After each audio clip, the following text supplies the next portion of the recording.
नमस्कार, हरियाणा न्यूज के 100% चुनावी शो चुनाव की बात में आपका स्वागत है। मैं हूं आपके साथ हितेंद्र। प्रदेश में विधानसभा चुनाव का ऐलान होने के बाद सभी दलों में उम्मीदवारों पर मंथन चल रहा है। हर दिन अलग अलग मुद्दे पर सियासी उठापटक भी जारी है, तो वहीं दल बदल का सिलसिला भी तेज हो चला है। हरियाणा के सियासी दंगल में इस बार काफी दिलचस्प मुकाबला होने की संभावनाएं हैं। किस दल की तैयारियां कितनी तेज हैं, सियासी गलियारों में किन बातों का शोर ज्यादा है, जानने के लिए देखते रहिए हमारा खास कार्यक्रम चुनाव की बात।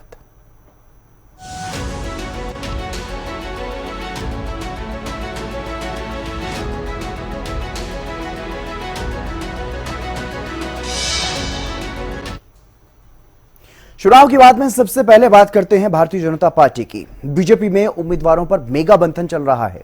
प्रदेश चुनाव समिति की बैठक के बाद छोटी टोली की बैठक भी हो चुकी है। उसके बाद भी चुनाव प्रभारी धर्मेंद्र प्रधान के आवास पर मंथन हो चुका है। अब केंद्रीय चुनाव समिति की बैठक में आखिरी मोहर लगना बाकी है। उससे पहले कई दौर की बैठकें हो चुकी हैं और केंद्रीय चुनाव समिति की बैठक 25 अगस्त को दिल्ली में होगी, जिसमें सभी सीटों के लिए जो पैनल तैयार किया गया है उस पर चर्चा की जाएगी और इसमें केंद्रीय नेतृत्व की तरफ से मंथन किया जाएगा। उन सभी सीटों को लेकर के उन सभी उम्मीदवारों के चेहरों पर जो एक पैनल तैयार किया गया है, हर एक विधानसभा स्तर पर एक पैनल तैयार किया गया है, जिसमें 2 से 5 उम्मीदवार बताए जा रहे हैं और छोटी टोली में भी उन तमाम नामों पर चर्चा हुई। उसके बाद भी बैठकें लगातार जारी हैं भारतीय जनता पार्टी में, उन पर चर्चाएं जो हैं वो लगातार चल रही हैं और अब अंतिम जो फैसला लिया जाना है वो केंद्रीय चुनाव समिति की बैठक होगी 25 तारीख को।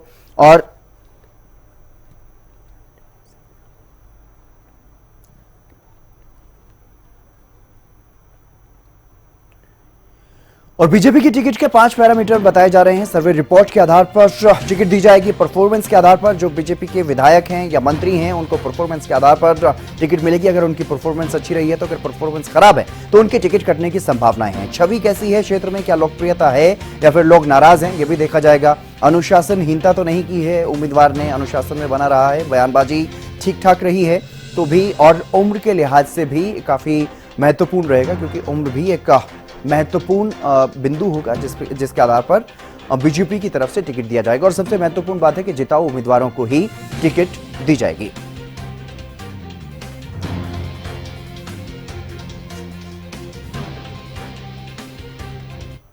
और अपराजिता श्री हमारी संवाददाता हमारे साथ जुड़ गई हैं अधिक जानकारी के साथ। अपराजिता, लगातार बैठकों का दौर चल रहा है, मंथन का दौर चल रहा है। इससे पहले 2 दिवसीय बैठक हुई गुरुग्राम में प्रदेश चुनाव समिति की, उसके बाद छोटी टोली की बैठक हुई, उसके बाद भी बैठकों का दौर लगातार भारतीय जनता पार्टी में जारी है और अब जो एक महत्वपूर्ण बैठक 25 अगस्त को होनी है, केंद्रीय चुनाव समिति की बैठक होनी है, उसके बारे में क्या कुछ ज्यादा जानकारी मिल पा रही है?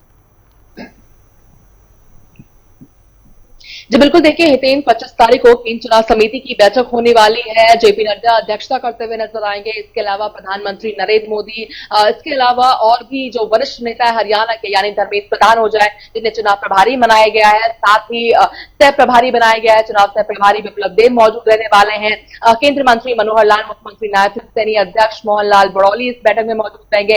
इसके अलावा जो प्रभारी बनाए गए सतीश पुनिया, जिसके अलावा जो सह प्रभारी सुरेंद्र नागा, ये सभी इस बैठक में मौजूद रहने वाले। इसके अलावा प्रधानमंत्री नरेंद्र मोदी भी इस बैठक में मौजूद रहेंगे, गृह मंत्री अमित शाह मौजूद रहेंगे और तमाम केंद्रीय चुनाव समिति के जो भी मेंबर्स हैं इस बैठक में मौजूद रहने वाले हैं। देखिए हितेन, नगर केंद्रीय चुनाव समिति की बैठक से पहले की अगर मैं बात करती हूँ तो उससे पहले जो बैठकों का दौर देखने को मिल रहा है, जिस तरह से आपने जिक्र किया कि 2 दिन जो गुरुग्राम में बीजेपी के ऑफिस में जो बैठक हुई है, उसके बाद फिर डायरेक्टली फिर धर्मेंद्र प्रधान, जिन्हें चुनाव प्रभारी बनाया गया है, उनके घर पर छोटी टोली की बैठक हुई थी। जिसके बाद अगर आज की हम बात करते हैं तो आज भी अहम बैठक चल रही है। धर्मेंद्र प्रधान, केंद्रीय मंत्री धर्मेंद्र प्रधान के आवास पर अहम बैठक चल रही है। आज की बैठक में क्या कुछ बातें बताई जा रही है अपराजिता? आज की बैठक किस लिहाज से खास है, क्योंकि छोटी टोली की बैठक कल हो चुकी है, तो आज इन बैठकों में क्या कुछ चल रहा है? जी बिल्कुल, देखिए अगर आज की बैठक की बात करें, कल की बैठक की भी बात करें तो देखिए एक ही चीज की जा रही है, वो है कि 90 सीटों पर, 90 विधानसभा सीटों को लेकर के जिस तरह से पैनल बनाया गया है, तो देखिए हितेन, कुछ पैनल ऐसे हैं जिसमें केवल एक नाम डाला गया है, यानी जिसने आपने जो पैरामीटर की जो जिक्र किया था, उस पैरामीटर में जो फिट हो रहा है, जो सबसे ज्यादा मजबूत कैंडिडेट है कि जीतने की संभावनाएं सबसे ज्यादा है, वो पैनल में केवल एक नाम डाला गया है। वहीं कुछ पैनल ऐसे भी हैं जिसमें करीब 3 से 4 नाम डाले गए हैं। अब उन पैनलों को लेकर के डिस्कशन किए जा रहे हैं, यानी हम उम्मीद कर सकते हैं, चाहे कल छोटी टोली की बैठक की बात करें या आज की अगर हम हितेन बात करते हैं, तो आज की बैठक में भी कि 25 तारीख से पहले जब केंद्रीय चुनाव समिति की बैठक होने वाली है, तो उससे पहले पहले तक जो पैनल में जो नाम डाले गए, 90 सीटों को लेकर 90 पैनल बनाई गई है, उसमें से कुछ नाम कटने की जो हम कह सकते हैं संभावनाएं नजर आ रही है। तो जो तैयार किया गया था, यानी 2 दिवसीय जो बैठक हुई थी, यानी 9 घंटे से ऊपर जो बैठक चली थी, वहां पर जो नाम डिसाइड किए गए थे, जो डिसीजन लिया गया था, जो पैनल बनाए गए थे, उसमें कुछ बदलाव भी आ सकते हैं। यानी कल जो छोटी टोली की बैठक हुई थी,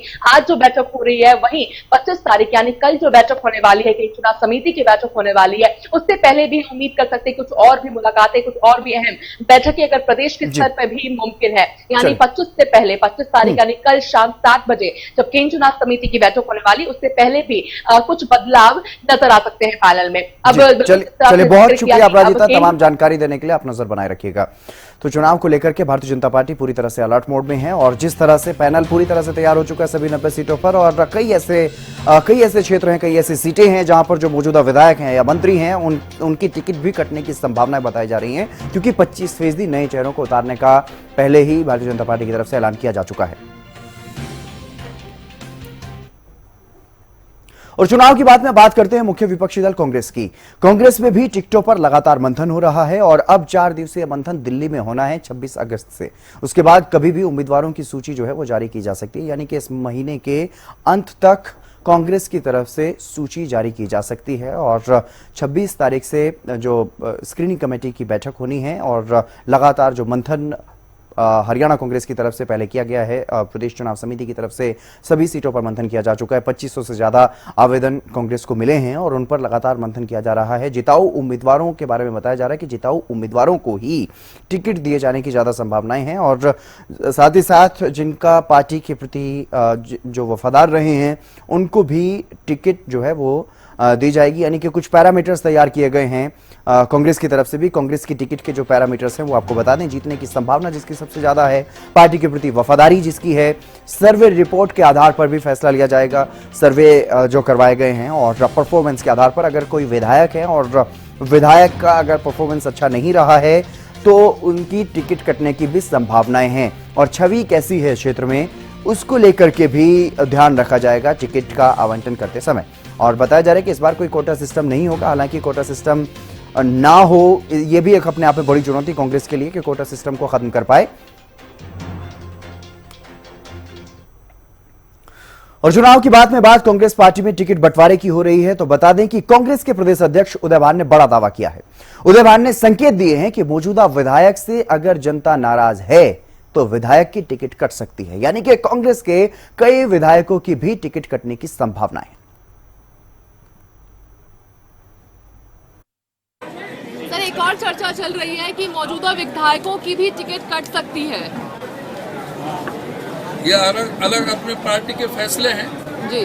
अगर किसी विधायक के खिलाफ कोई बहुत ज्यादा कोई एंटी इनकम्बेंसी है, कोई ऐसा कोई कारण है कि जिससे कि जनता बहुत नाराज है, कट भी सकती, क्यों नहीं कट सकती। सर, एक और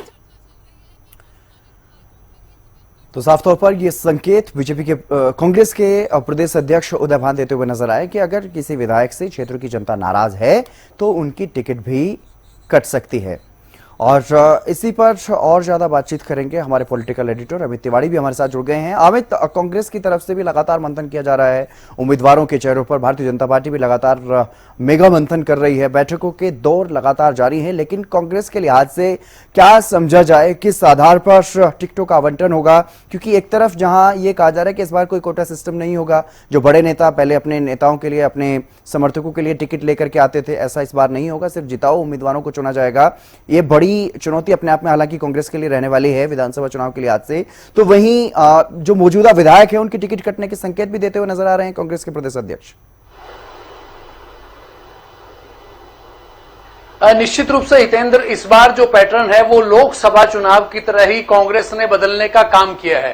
क्योंकि देखिए, सीधे रूप में बड़े बड़े धुरंधरों की टिकट जो है वो लोकसभा चुनाव के दौरान काट दी गई थी, और नए चेहरे चुनाव मैदान में उतारे, जिसका फायदा जो है वो कांग्रेस को मिला और 5 सीटें जीतने का काम कांग्रेस ने किया था। तो इस बार देखिए एक आवेदन मांगा गया जिसके तहत 2550 जो आवेदन यानी कि देखिए 2550 आवेदन आना अपने आप में बड़ी बात है। और एक कोई ऐसी विधानसभा भी है जहां से नीलोखेड़ी, जहां से 88 जो नामांकन पत्र जो आवेदन आए हैं। तो ऐसे में देखिए एक बड़ी चुनौती कांग्रेस के लिए है कि उन तमाम आवेदनों में से उपयुक्त उम्मीदवार का सिलेक्शन करना, चयन करना। तो इसको लेकर लगातार मंथन उनका जारी है और अब स्क्रीनिंग कमेटी की बैठक जो है वो 26 अगस्त से चलेगी और लगातार 4 दिन तक यह महामंथन कांग्रेस में होगा।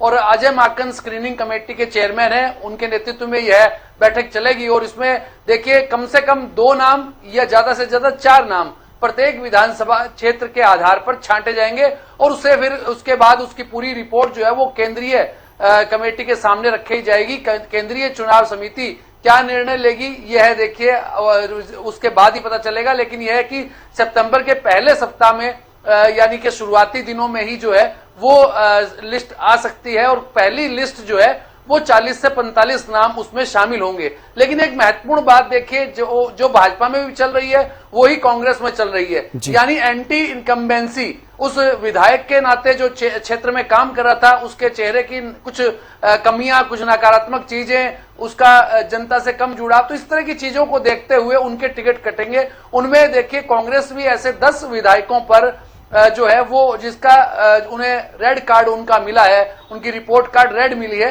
तो उसको लेकर उनके टिकट कट सकते हैं। ठीक इसी तरह से भाजपा में भी ऐसा ही है, वहां भी करीब 20 से 25 जो है चेहरे बदले जा रहे हैं और कैबिनेट में भी 6 जो चेहरे हैं, आधे चेहरे वो कम जो हटाए जा रहे हैं, उनको टिकट नहीं दिया जा रहा। ऐसी बातें लगातार चर्चा में है।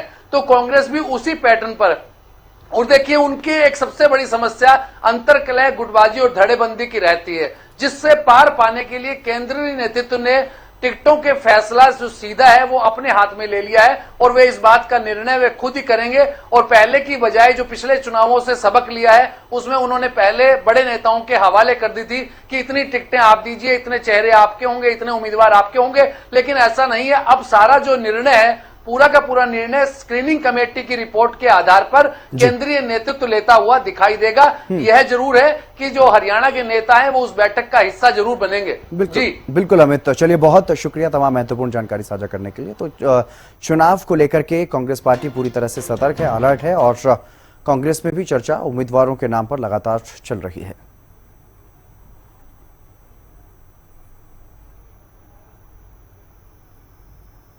और चुनाव की बात करते हैं वोटिंग की डेट बदलने की मांग को लेकर के, क्योंकि वोटिंग की तारीख बदलने की मांग की जा रही है। सबसे पहले बीजेपी के प्रदेश अध्यक्ष मोहनलाल बड़ोली ने चुनाव आयोग को एक पत्र लिखा जिसमें डेट बदलने की मांग की गई, क्योंकि कई दिनों तक छुट्टियां रहेंगी उस दौरान और उसके कारण वोटिंग परसेंटेज पर असर पड़ने की संभावना जताई गई।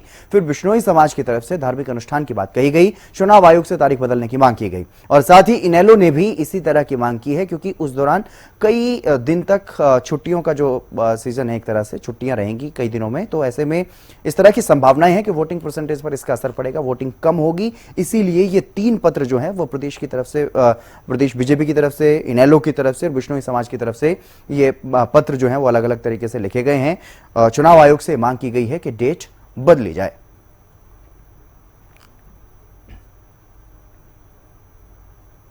चुनाव की बात में चुनाव की तिथि के बदलाव पर चर्चा हो रही है, तो इस मांग का सीएम नायब सैनी ने समर्थन किया और साथ ही उन्होंने यह भी दावा किया कि जल्द ही बीजेपी उम्मीदवारों की घोषणा करेगी। जल्दी ही कैंडिडेटों की घोषणा हो जाएगी। हमारी कल 2 दिवसीय चुनाव समिति की बैठक थी और बात रखो। उस चुनाव समिति के अंदर हमने जितने भी हर विधानसभा के अनुसार बायोडाटा हमारे पास आए थे, भारी संख्या के अंदर बायोडाटा आए थे हर विधानसभा से, हमने उनको सेग्रीगाइज उनको वेरीफाई किया है, देखा है और एक पैनल बनाया है। वो पैनल हम केंद्रीय नेतृत्व को सौंपेंगे। केंद्रीय नेतृत्व जो भी निर्णय वो लेगा, तो उस निर्णय के अंदर भारतीय जनता पार्टी बड़े मैंडेट के साथ तीसरी बार हरियाणा के अंदर सरकार बना रही है। कहीं ऐसा ना हो कि वोटिंग कम हो जाए, परंतु मैं सभी से अपील करना चाहूँगा और चुनाव आयोग से जो हमारे माननीय अध्यक्ष जी ने लेटर लिखा है उन्होंने ये चिंता जाहिर की है कि इस डेट को अगर कुछ आगे पीछे कर लें सभी दलों से बात करके, ताकि वोट परसेंटेज ज़्यादा बढ़े, और वोट परसेंट ज़्यादा हो लोकतंत्र के हित के अंदर, वो ठीक है। परंतु उसको लेकर के माननीय हमारे प्रदेश अध्यक्ष जी ने लेटर लिखा है चुनाव आयोग को, जो भी उनके दिशा निर्देश होंगे। बीजेपी और इनेलो ने जहां वोटिंग की तारीख बदलने की मांग की है, तो वहीं कांग्रेस ने बीजेपी पर इस बात को लेकर के तंज कसा और पूर्व सीएम हुड्डा ने यह कहा है कि चुनाव समय पर ही होने चाहिए। साथ ही बीजेपी पर चुनाव को टालने की साजिश का आरोप भी उन्होंने लगाया। चुनाव जब डिक्लेयर किया, एक हफ्ते से ज्यादा हो गया उसको डिक्लेयर करने के लिए, ये बात सोची, इसका मतलब वो चुनाव को टालना चाहते हैं, वो अपनी हार मान चुके हैं। चुनाव समय पर जो है, हमने धन्यवाद किया था इनका चुनाव आयोग का, क्योंकि लोग एक दिन भी सरकार को नहीं रखना चाहते हैं। ये क्यों टालना चाहते हैं, समझ से बाहर है हमारे को। चुनाव समय पर होने चाहिए। तो उनका कहना है कि अवकाश बहुत सारे पड़ रहे हैं। वो तो पहले भी, एक हफ्ता पहले भी हुए थे, एक हफ्ते में तो नहीं अदल बदल हुई। तो लोग जो हैं पूरे समझदार हैं, सतर्क हैं, कोई अपने वोट को व्यर्थ नहीं करेगा। इतना ही नहीं, इस मामले में कांग्रेस के प्रदेश अध्यक्ष उदय भान ने हरियाणा न्यूज से खास बातचीत की और बीजेपी पर जमकर निशाना साधते हुए नजर आए। साथ ही बीजेपी का सुपड़ा साफ होने का भी उन्होंने दावा किया। साथ कांग्रेस के प्रदेश अध्यक्ष उदय भान मौजूद है। सर, हरियाणा न्यूज पर आपका स्वागत है। सर, अगर बात करते हैं इलेक्शन कमीशन की, तो आज एक पत्र लिखा गया है भारतीय जनता पार्टी के प्रदेश अध्यक्ष मोहनलाल कौशिक के द्वारा कि डेट को आगे बढ़ा दिया जाए। इससे स्पष्ट ये पता लगता है कि इस सरकार को, इनकी पार्टी को ये पता लग चुका कि इनका हरियाणा से सुपड़ा साफ होना निश्चित है, इसलिए ये चुनाव कराना नहीं चाहते। जनता बहुत टकटकी लगा करके इंतजार कर रही थी, और जैसे ही चुनाव की घोषणा हुई, किस तरह से लोगों के अंदर उत्साह हुआ, किस तरह से ज्वाइनिंग हो रही है, किस तरह से इनकी पार्टी को छोड़ करके सभी लोग आ रहे हैं, तो इनके पैर उखड़ गए। इसलिए ये चाहते हैं कि चुनाव आगे बढ़े। ये मान चुके हैं कि सरकार कांग्रेस की आ रही है, और इनके मंत्री जो सरकार के संवैधानिक पद पर बैठे हुए, जिन्होंने संविधान की शपथ ली है, वो ये कहते हैं कि ठीक है कांग्रेस की सरकार आ रही है, लेकिन सरकार कांग्रेस की आती है तो हम 6 महीने के अंदर अंदर इस सरकार को बर्खास्त कर देंगे। ये पता लगता है कि ये लोकतंत्र के कितने दुश्मन हैं, किस तरह से ये प्रजातंत्र के विरोधी हैं, किस तरह से ये संविधान को विरोधी हैं, किस तरह से इस देश के अंदर, प्रदेश के अंदर अघोषित इमरजेंसी लगाना चाहते हैं। लेकिन जनता इनको किसी तरह से माफ नहीं करेगी, इनका सुपड़ा साफ होना निश्चित है। सर, बिश्नोई समाज के अध्यक्ष के द्वारा भी इस लेटर को समर्थन दिया गया है, तो क्या लगता है इलेक्शन कमीशन की बात मानेगी, डेट को आगे क्या बढ़ा जा सकता है? जो इनके समर्थक हैं वो समझ लो कि वो समाज के नहीं हैं, वो इनके पार्टी के गुर्गे हैं, वो पार्टी के समर्थक हैं, वो पार्टी से जुड़े हुए हैं। जब इनको पता लग गया कि तुम बुरी तरह से हार रहे हो, तो तब ये कह रहे हैं कि भाई इलेक्शन कमीशन आगे बढ़ाए। इनसे ही तो परामर्श करके इलेक्शन कमीशन गया है, चंडीगढ़ गया है, इनसे बात हुई है। क्या इलेक्शन कमीशन बगैर नरेंद्र मोदी और अमित शाह के कोई इलेक्शन डिक्लेयर कर सकता है? ये सारा देश की जनता जानती है। सर, मंत्री असीम गोयल को इलेक्शन कमीशन का लेटर आया है, उनके द्वारा कहा गया कि स्पष्टीकरण दे, जिस तरह से मॉडल कोड ऑफ कंडक्ट का उन्होंने अवहेलना की है, उस चीज को लेकर के जवाब मांगा गया है। कोई एक्शन आएगा तब पता लगेगा कि इलेक्शन कमीशन में भी रीढ़ की हड्डी बची है। सर, एक आखिरी सवाल लेना चाहूंगी, कांग्रेस को लेकर के ये चर्चाएं चल रही है राजनीतिक गलियारों में कि कुछ मौजूदा विधायकों की भी टिकट कट सकती है, क्या इस तरह की कोई सूचना सामने? ये आपको शायद हो सकता है पता हो, मेरे कोई संज्ञान में नहीं, अभी कोई स्क्रीनिंग कमेटी की मीटिंग भी नहीं हुई, ना इस बारे में किसी तरह की कोई चर्चा हुई है। सर, 26 तारीख को स्क्रीनिंग कमेटी की बैठक होने वाली है। हाँ होगी, इसके बाद में कोई डिसीजन होंगे, जो मीडिया को बताने वाले होंगे उनको बताया जाएगा। बहुत बहुत धन्यवाद। तो हम सुन रहे थे अध्यक्ष उदय भान को, जिन्होंने तमाम मुद्दों को लेकर के एक्सक्लूसिवली हरियाणा न्यूज से बात की है। दिल्ली से हरियाणा। चुनाव के बाद में बात करते हैं आचार संहिता के उल्लंघन की। मामले में मंत्री असीम गोयल पर यह आरोप है कि उन्होंने आचार संहिता का उल्लंघन किया है। राखी के शगुन के नाम पर सामान बांटने का आरोप असीम गोयल पर लगा है। मामले में वीडियो वायरल हुआ, जिसमें बैग के अंदर सूट, घड़ी, कपड़े, सामान इस तरह का सामान जो है वो मिला है और इस वीडियो के आधार पर चुनाव आयोग की तरफ से संज्ञान लिया गया। असीम गोयल से जवाब मांगा गया। जवाब 1 घंटे में देने के लिए कहा गया, लेकिन इस मामले में कई घंटे बीत जाने के बाद भी असीम गोयल की तरफ से जवाब नहीं दिया गया। संज्ञान लिया गया है और मेरे ऑफिस के द्वारा भी संज्ञान लिया गया है। उसमें हमने असीम गोयल जी को नोटिस जारी कर दिया है, भाई इसमें जो मीडिया पर, जो सोशल मीडिया पर एक वीडियो चल रही है उसके अंदर आप अपनी स्थिति स्पष्ट करें। हरियाणा में विधानसभा चुनाव की घोषणा के बाद से दल बदल का जो दौर है वो भी तेज होता हुआ नजर आ रहा है। विधानसभा चुनाव के ऐलान के बाद से ही कई नेता अपनी पार्टी से इस्तीफा दे रहे हैं, पार्टी छोड़ रहे हैं और विधानसभा की सदस्यता से भी कुछ लोग इस्तीफा दे रहे हैं और दल बदल रहे हैं। इसी बीच चरखी दादरी से निर्दलीय विधायक सोमवीर सांगवान ने भी विधायक पद से इस्तीफा दिया। उन्होंने अपना इस्तीफा हरियाणा विधानसभा के स्पीकर ज्ञानचंद गुप्ता को सौंपा। बता दें कि साल 2019 के विधानसभा चुनाव से पहले सोमवीर सांगवान बीजेपी के सदस्य थे और अब सोमवीर सांगवान की नजदीकी जो है वो कांग्रेस से बढ़ रही है और कांग्रेस पार्टी में शामिल होने की उनकी संभावनाएं हैं। पिछली बार साल 2019 में आजाद उम्मीदवार के तौर पर उन्होंने जीत हासिल की थी, विधानसभा के सदस्य चुने गए थे। पहले सरकार को समर्थन देते रहे निर्दलीय विधायक के रूप में और अब कांग्रेस के साथ उनकी क्योंकि नजदीकी बढ़ रही है तो इसलिए अब उनके कांग्रेस में जाने की अटकलें हैं। सोमवीर सांगवान जल्द ही कांग्रेस का हाथ थाम सकते हैं। हरियाणा न्यूज की चुनाव यात्रा के दौरान भी कांग्रेस की टिकट पर चुनाव लड़ने की इच्छा वो जता चुके हैं। अगर सोमवीर सांगवान को टिकट नहीं देती है कांग्रेस पार्टी तो क्या फिर से निर्दलीय ताल ठोकेंगे? ऐसा है, संगठन जिसको भी टिकट देगा मैं उसकी मदद करूंगा। मैं निर्दलीय चुनाव नहीं लड़ेंगे। ये पक्का श्योर है? हाँ बिल्कुल 100%। चुनाव के बाद में जब बात हो रही है दल बदल की, इस्तीफों की, तो वर्तमान में हरियाणा विधानसभा की स्थिति पर भी चर्चा कर लेते हैं। बता दें कि वर्तमान में बीजेपी के 41 सदस्य बरकरार हैं, जबकि मुख्य विपक्षी दल कांग्रेस की संख्या घटकर 28 हो चुकी है। इसी तरह से जेजेपी के भले ही 7 विधायक ऐसे हों जो पार्टी लाइन के खिलाफ हैं या अन्य दलों में जा चुके हैं, लेकिन अभी तक विधानसभा में पार्टी की संख्या घटकर के 10 से 8 ही हुई है।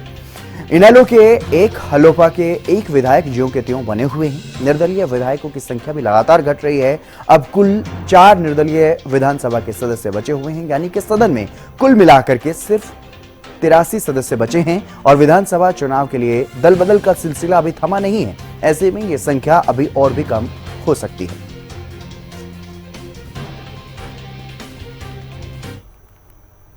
और चुनाव की बात में बात विधानसभा की स्थिति पर हो रही है तो अब बात करते हैं उन सदस्यों की जो अब विधानसभा के सदस्य नहीं हैं।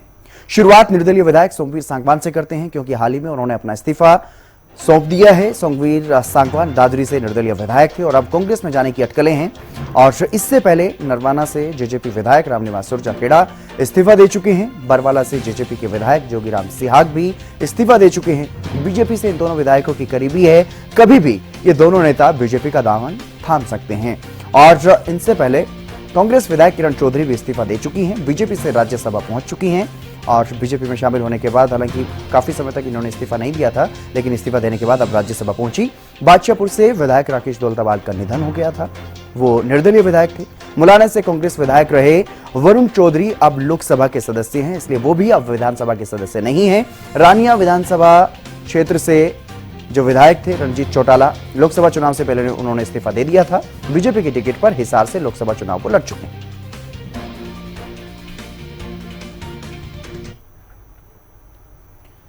और चुनाव की बात में बात अब एक ऐसी खिलाड़ी की जो पिछले काफी समय से सियासी गलियारों में चर्चा का विषय बनी रही हैं।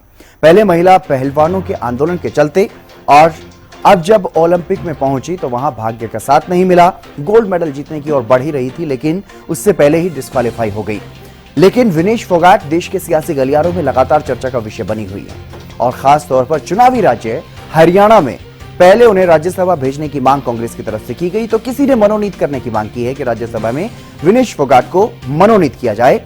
लेकिन सियासी गलियारों में लगातार चर्चा का विषय बनी रही है विनेश फोगाट और अब चर्चाएं ये हैं कि विनेश फोगाट पहलवानी से संन्यास लेने के बाद सियासत में कदम रखने वाली हैं और इसके लिए वो कांग्रेस की टिकट पर चुनावी दंगल में भी नजर आ सकती हैं। इन चर्चाओं को बल तब भी मिला जब विनेश फोगाट ने पूर्व सीएम भूपेंद्र सिंह हुड्डा से मुलाकात की। हालांकि चर्चाएं तो और भी कई हैं। चर्चा तो ये भी है कि विनेश फोगाट इस बार चचेरी बहन बबीता फोगाट को टक्कर देती हुई नजर आ सकती हैं। पिछली बार बीजेपी की टिकट पर बबीता फोगाट दादरी से चुनावी मैदान में थी।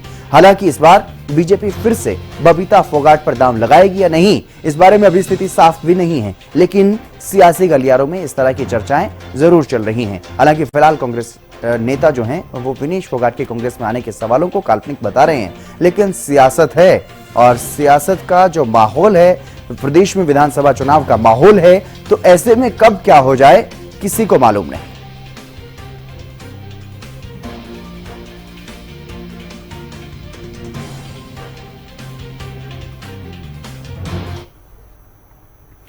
और इसी बीच रुक कर लेते हैं एक बड़ी खबर की ओर। एक बड़ी खबर सामने आ रही है। हरियाणा विधानसभा चुनाव को लेकर के बीजेपी की तैयारियां लगातार तेज। टिकटों को लेकर के धर्मेंद्र प्रधान के आवास पर बैठक हुई है। यह बड़ी खबर आपको बता रहे हैं। करीब 2.5 घंटे तक चुनाव प्रभारी के आवास पर यह बैठक चली। बैठक में केंद्रीय मंत्री मनोहर लाल भी मौजूद रहे। सीएम नायब सैनी, बीजेपी के प्रदेश अध्यक्ष मोहनलाल बड़ोली इस बैठक में मौजूद रहे। चर्चा की गई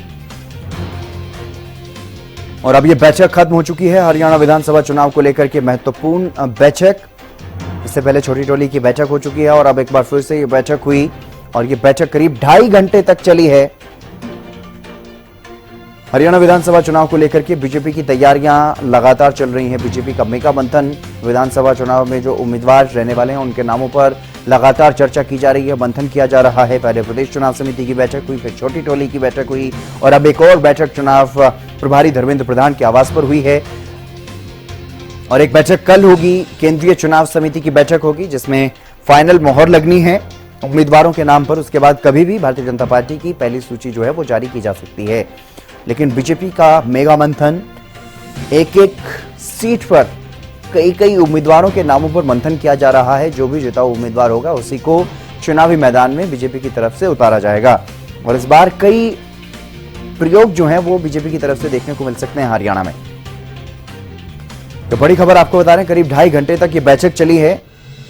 चुनाव प्रभारी धर्मेंद्र प्रधान के आवास पर यह बैठक हुई, मंथन हुआ, जिसमें केंद्रीय मंत्री मनोहर लाल मौजूद रहे, सीएम नायब सैनी मौजूद रहे, बीजेपी के प्रदेश अध्यक्ष मोहनलाल बड़ोली इस बैठक में मौजूद रहे और इस बैठक में भी चर्चा की गई हरियाणा विधानसभा चुनाव पर। हरियाणा के जो उम्मीदवार रहने वाले हैं बीजेपी के, उन पर चर्चा की गई है। अपराजिता श्री हमारी संवाददाता हमारे साथ जुड़ गई हैं अधिक जानकारी के साथ। अपराजिता, क्या कुछ ताजा अपडेट इस बैठक को लेकर? बिल्कुल, देखिए करीब 2 हुई है। धर्मेंद्र प्रधान के आवास पर केंद्रीय मंत्री बनाए गए, उनके आवास पर बैठक हुई है। इस बैठक चले, बहुत शुक्रिया तमाम जानकारी देने के लिए अपराजिता।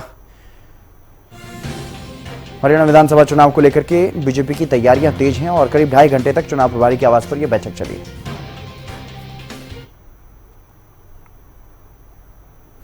विधानसभा चुनाव के सियासी दंगल में उठापटक जारी है। सभी दल सत्ता की रेस में एक दूसरे को पछाड़ने की जुगत में जुटे हुए हैं। उम्मीदवारों पर लगातार मंथन किया जा रहा है। जीत के लिए बड़ी बड़ी बातें भी कही जा रही हैं, लेकिन सत्ता की इस रेस को जीतेगा कौन, ये तो विधानसभा चुनाव का जब परिणाम आएगा उसके बाद ही साफ हो पाएगा। फिलहाल के लिए चुनाव की बात में बस इतना ही। आप देखते रहिए हरियाणा न्यूज।